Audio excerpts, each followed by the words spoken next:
For the past few months, I've been working and traveling in America, mainly New Jersey and New York City, and that's the main reason why I haven't put up any videos for a little while. But I'm back in the UK and ready to start making a load of content again now, and I figured the best way to start that off is just to simply share with you all of the images that I took whilst I was out in the States. But in order to get into the States, as you can't actually go direct from the UK to the US right now, I had to quarantine in Barbados for 2 weeks, and I did manage to take just a few photos in and around my hotel complex while I was there.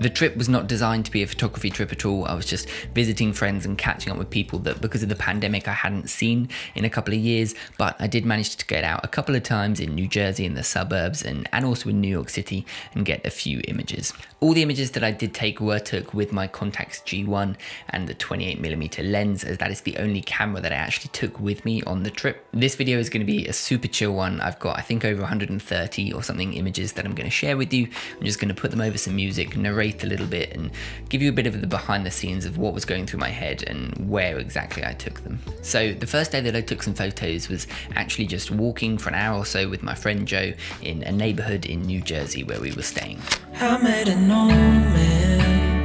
The sun was sort of setting, and so the light was nice, but it had already started to dip a little bit below some of the houses, and so a lot of the area was actually already in shade.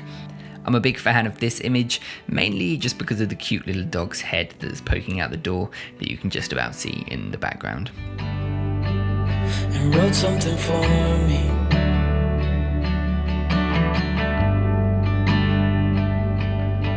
Then he kept walking on down the road. At some point on our walk, we came across a house where the homeowner or guy who lived there was sat out the front playing his guitar and just singing a couple of songs.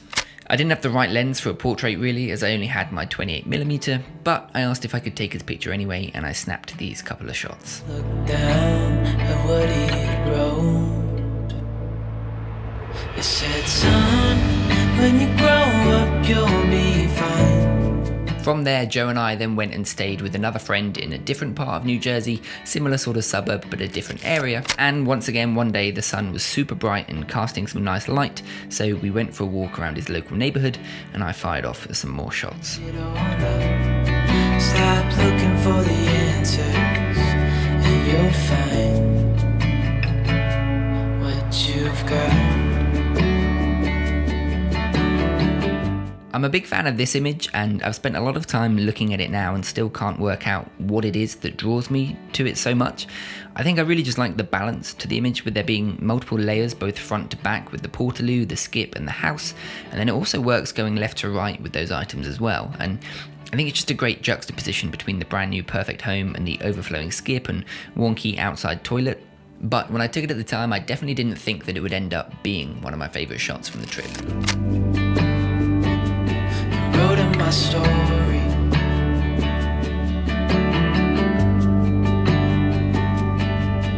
Then I kept walking on down the road.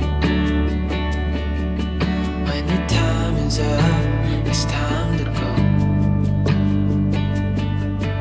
I pray he reads what's on the note. From there, we were still staying in New Jersey with some friends, but on one of the last days we decided to head into the city, make the most of a beautiful day and get some more photos there. We started just wandering around some of the streets, taking in the sights, and headed to Central Park before it got too crazy hot. The light here was super harsh and contrasty, and so I knew that my 35mm film wouldn't hold up too great, but I did manage to take a few photos that I like.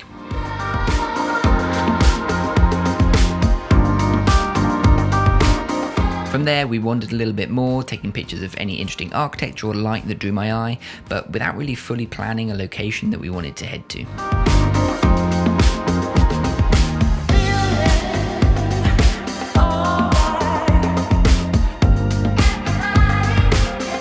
One of the things that I really enjoyed from this day was being able to step out of my comfort zone a little bit and try out some more street style photography. Photographing people and how they interacted with the city around them, that's definitely not my normal style of photography, but was a very fun and rewarding experience.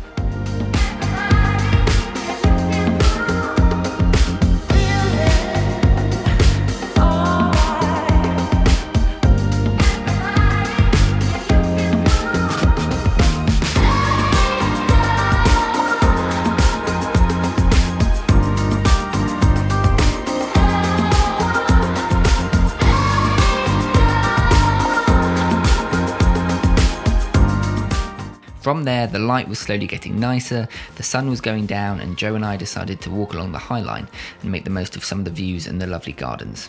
These photos I think are some of the best that I took on the trip, as the early evening light was just perfect for what I was shooting.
And that pretty much was all that I shot on my travels. It was really only 2 or 3 days of photography interspersed largely between seeing a load of my friends that I hadn't seen for a couple of years because of the pandemic. I definitely have some favourite photos from the trip, and I didn't show all of the photos. There was a few that didn't make it, although this was the majority actually, and in pretty much the roll order that I shot them.